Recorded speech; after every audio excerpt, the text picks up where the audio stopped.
It started as an ordinary evening. Alex, my roommate, was always a bit odd.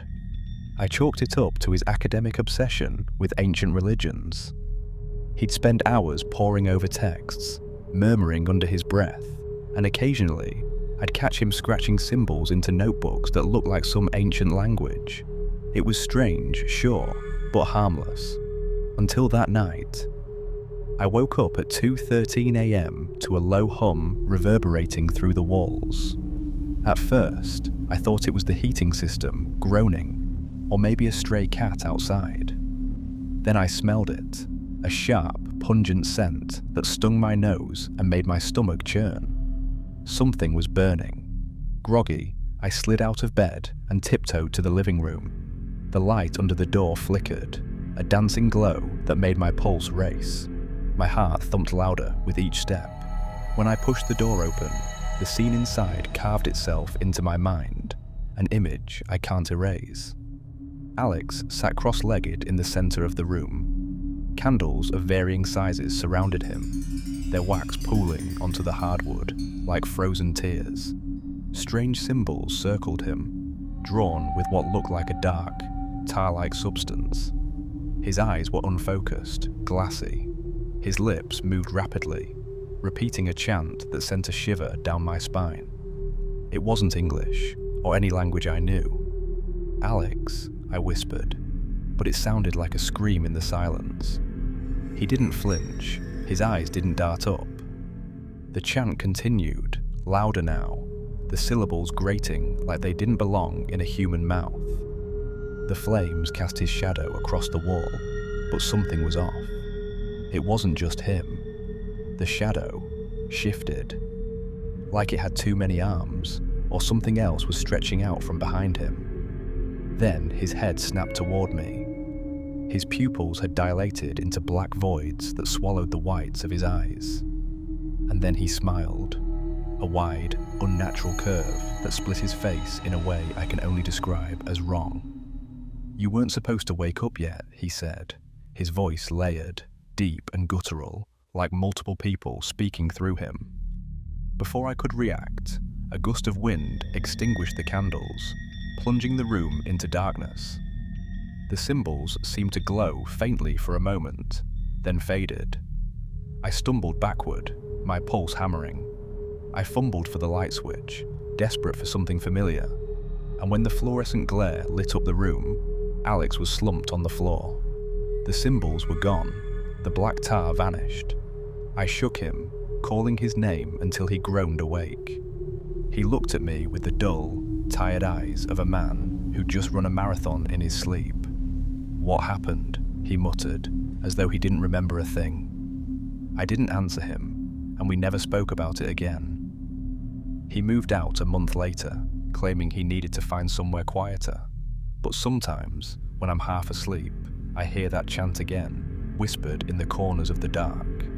Now I sleep with the lights on, and I haven't spoken to Alex since.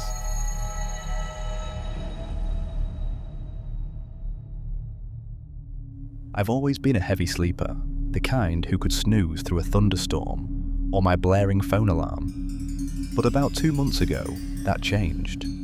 It started with small things, just tiny, odd occurrences that I brushed off at first. I'd wake up in the dead of night and think I saw a shadow shift, darting just out of my line of vision. But nothing came of it, and I told myself it was my imagination. I figured it was the stress from school and late-night study sessions. Then, the eyes started appearing. The first time I noticed them, it was around 3 a.m. My eyes shot open for no reason, and the room was soaked in that deep, silent darkness. I glanced at the door, which I always left slightly ajar for some airflow.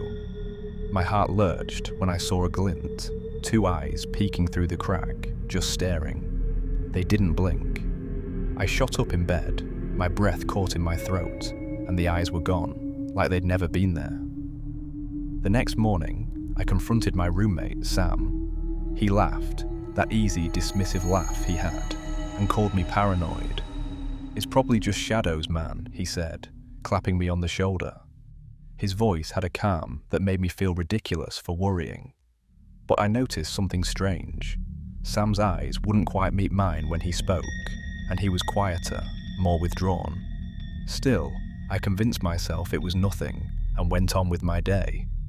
A week later, I woke up to the feeling of someone watching me. I kept my eyes shut for a second, listening. The room was silent, but the air felt charged. When I finally opened my eyes, Sam was standing at the foot of my bed, motionless. His gaze was locked on me, pupils wide and dark. He didn't flinch, didn't even seem to breathe. I stammered, "Dude, what are you doing?" He whispered my name, low and hoarse. "Evan." I shot out of bed, heart racing. "What is wrong with you?" I demanded, reaching for my phone, but he just stood there, eyes dull and lifeless. Then, as if on cue, he turned and walked out, slow and heavy, his feet dragging. I followed him into the living room, but he was already sitting on the couch, head in his hands. When he looked up, he seemed different, himself again. He acted like he didn't remember anything. The nights blurred after that. I barely slept. The eyes would appear at the door, closer each time. I started locking it, but somehow, I'd still wake to the sound of it creaking open and Sam's whispers slithering into my ears. "Evan, let me in." I thought I was losing my mind. But one night, it changed. I woke to him standing over me, face inches from mine. His eyes were wide and empty, mouth trembling as he whispered, "He wants you now." Before I could scream, Sam's body went limp and crumpled to the floor.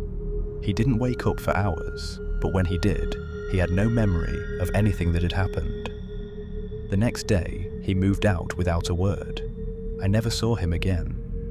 I haven't had a roommate since, but some nights, when I'm lying in bed, I swear I can hear my name whispered from behind the door.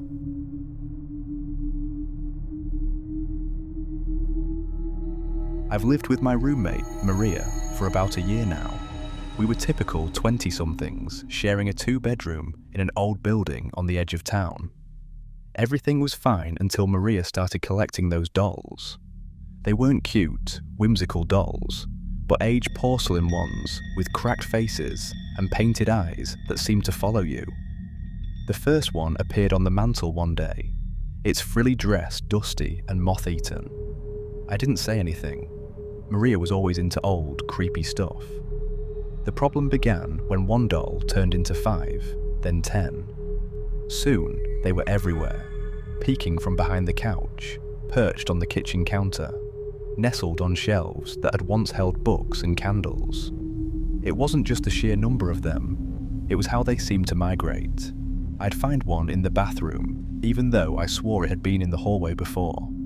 Once, I came home late and nearly tripped over one that sat upright in the entryway, its painted lips curled in an eternal, secret smile. When I asked Marie about it, she just laughed and said, "They move sometimes, isn't it wonderful?" I didn't laugh. I didn't think it was wonderful at all.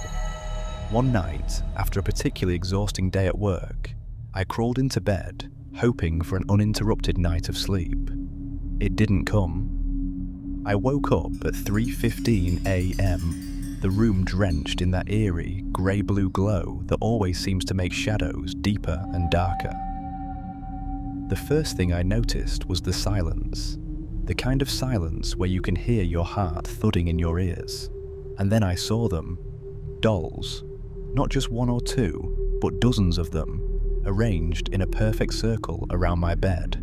Their glass eyes reflected the dim light, tiny sparks flickering as though something behind them moved. My breath caught in my throat when I noticed the note on my nightstand. The handwriting was unmistakably mine, down to the slight loop in the Y, but I hadn't written it. It simply said, "We're ready." I didn't scream, I couldn't. I was paralyzed by something far deeper than fear, an icy realization that whatever was happening, I was part of it. I reached out with a trembling hand and touched the nearest doll. It felt colder than it should, the porcelain almost burning against my skin. For a moment, I thought I heard a whisper, soft and sharp like a blade sliding over silk. Get up. The command echoed in my head. Without thinking, I swung my legs off the bed, breaking the circle. The dolls stayed still, but the room felt wrong, tilted somehow. I glanced at the door, contemplating a run to Maria's room. But before I could move, I felt a slight tug on my ankle. I looked down, and one of the dolls had shifted, its tiny hand gripping the hem of my pajama pants. I bolted, knocking over the circle of dolls, and not stopping until I crashed through Maria's door. She sat up, eyes wide, and I half expected her to laugh, to say it was all a joke. But her face turned ashen as she looked behind me. Slowly, I turned. There, in the hallway, stood the dolls, scattered yet facing me. Their eyes glistened, now not just reflecting light, but almost alive. Maria whispered, "I didn't put them there." The morning came, bringing sunlight that should have felt reassuring, but I knew better. That was the last night I spent in that apartment. The dolls belonged to someone else now, and I wasn't going to find out what ready meant. Thank you for watching. Please like and subscribe, and check out my other content on the screen now.